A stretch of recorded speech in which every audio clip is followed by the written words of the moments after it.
అందరికీ నా ప్రేమపూర్వక వందనాలు. ఈరోజు మనందరికీ తెలిసిన యేసయ్య గారి జీవిత చరిత్ర కోసం మీకు చెప్పడానికి, ఆయన జీవితంలో ఏ శ్రమలు ఆయనకి ఎదురయ్యాయో, ఆయన దేవుని సేవకు ఎలా వచ్చారో, అసలు ఎందుకు వచ్చారో మీ అందరికీ చెప్పడానికి మీ ముందుకు వచ్చేసాను. నెల్లూరు జిల్లాలో తేపల పోతిరాజు అని ఒక అతను ఉండేవారు. మహానిష్టగా పూజ చేసేవారు. పూనకం వచ్చిందంటే మేకపోతుల మెడను కొరికి రక్తం తాగేవారు. ఈ పోతురాజుకి నరసింహలు అనే ఒకే ఒక కుమారుడు ఉన్నాడు. అతనికి కమలమ్మ అనే ఒక ఆమెతో వివాహం జరిగింది. ఆమె ఆర్సీఎం చర్చ్కి సంబంధించినది.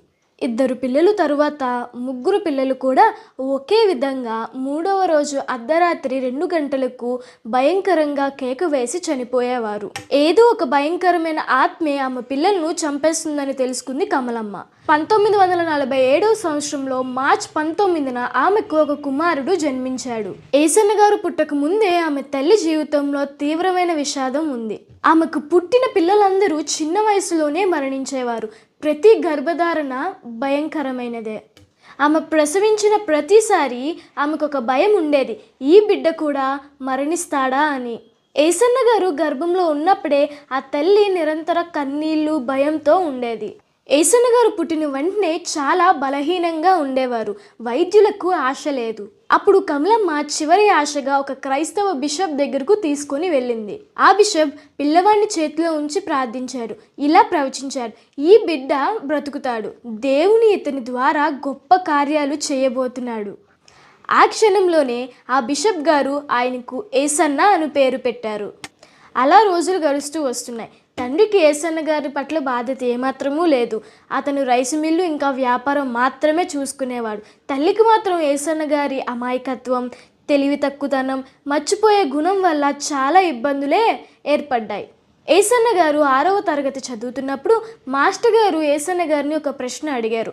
యేసయ్య గారు దానికి జవాబు ఇవ్వకపోవడంతో మాస్టర్ గారు కొట్టడంతో అతని మీద తిరగబడంతో పిల్లలందరూ కలిసి యేసయ్య గారిని తీవ్రంగా ఇబ్బంది పెట్టారు. అప్పటి నుంచి యేసయ్య గారు స్కూల్కి వెళ్ళేవారు కాదు, ఇంట్లోనే ఉండేవారు. అతని చదువు 6వ తరగతిలోనే ముగిసింది.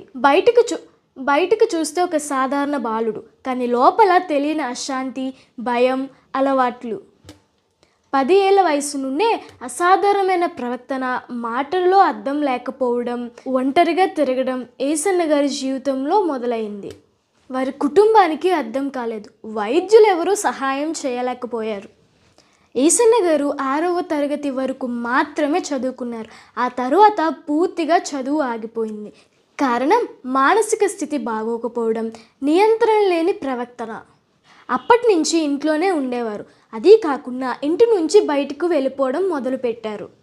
ఇలా నడుస్తున్న జీవితంలో ఒకరోజు అమ్మ యేసయ్య గారి మీద కోప్పడం వల్ల ఇంటిని వదిలి వెళ్ళిపోయారు.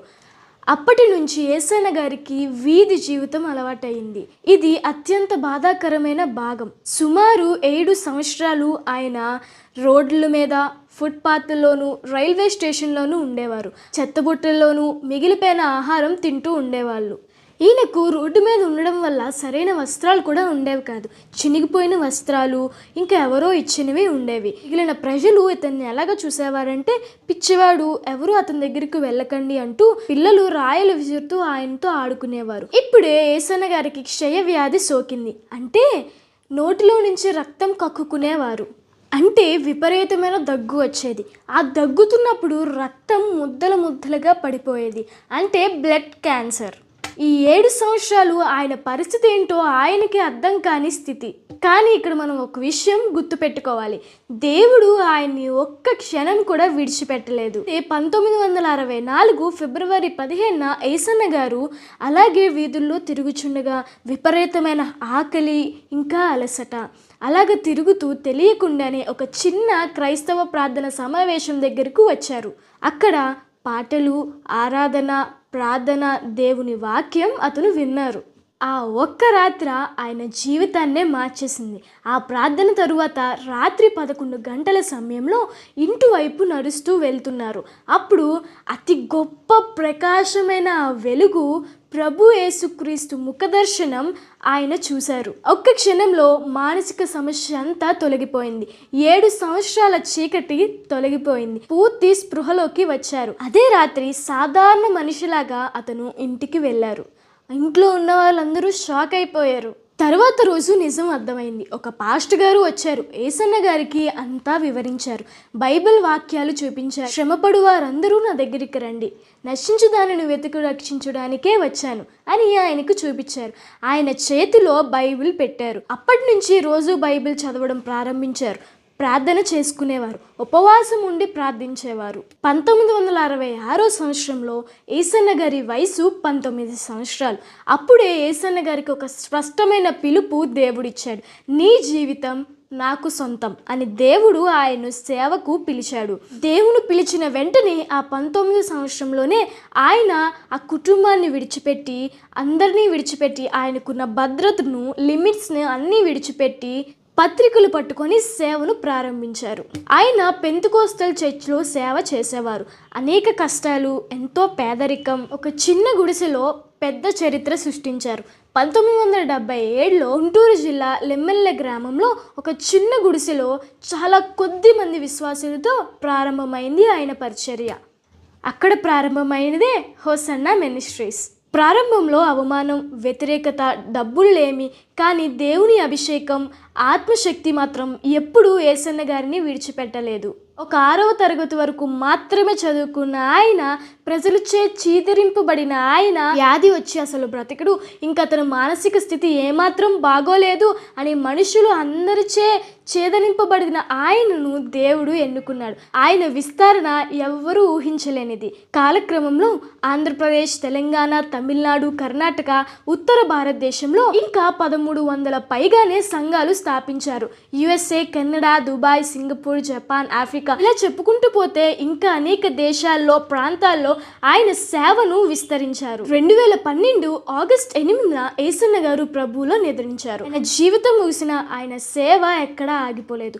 ఆయన సాక్ష్యం అనేక మందిని బలపరుస్తుంది. హోసన్నా మినిస్ట్రీస్ ఇప్పటికే చాలా మంది సేవకులను తయారు చేశారు. ఆయన జీవితం ద్వారా అనేక నశించిపోయిన ఆత్మలను దేవుడి దగ్గరకు తీసుకురావడానికి ఉపయోగపడ్డారు. చివరగా యేసన్న గారి జీవితం నుంచి మనం నేర్చుకోవాల్సింది ఏంటంటే, దేవుడు నమ్మదగినవాడు. ఆయన పిలిచాడంటే మనం ఎంత లోతులో ఉన్నా మనలను పైకి లేవనెత్తగలిగిన దేవుడు ఆయన. వీధిలో తిరిగే ఆయన ఒక పాస్టర్ గారు అయ్యారు. లక్షల మందికి ఒక ఆదర్శంగా నిలిచారు. ఇప్పటికీ మనలో చాలామంది మనలో ఉన్న లోపాలను మనం చూసుకుంటూ, అయ్యో నాకు చదువు లేదే, అయ్యో నాకు సరైన ఆరోగ్యం లేదే, నాకు సహకరించేవారు లేరే, సరైన కుటుంబం లేదే, నేను ఏం చెప్తే అది చేసేవారు లేరే, నాకు సరైన ఎక్కడి నుంచి వచ్చే హెల్ప్ లేదే అనుకుంటూ మనం చాలాసార్లు నిరాశపడుతూ ఉంటాం. ఇలా మన సేవా జీవితంలో ఎదురైన అవమానాలకు, కష్టాలకు, ఆర్థిక సమస్యలకు, అనారోగ్యానికి భయపడుతూ దేవుని అనేక సార్లు నిందిస్తూ అవమానిస్తూ ఉంటాం. చనిపోవలసిన ఆ యేసన్న గారిని దేవుడు బ్రతికించి అనేక మంది దగ్గర ఒక గొప్ప వ్యక్తిగా, ఒక గొప్ప సాక్షిగా నిలబెట్టాడు. ఈ దినం నీ జీవితంలోని, నా జీవితంలోని ఆయన గొప్ప కార్యం చేయగలడు. కేవలం ఆయన్ను విశ్వసించి ఆయన్ను ప్రార్థన చేద్దాం. Thank you.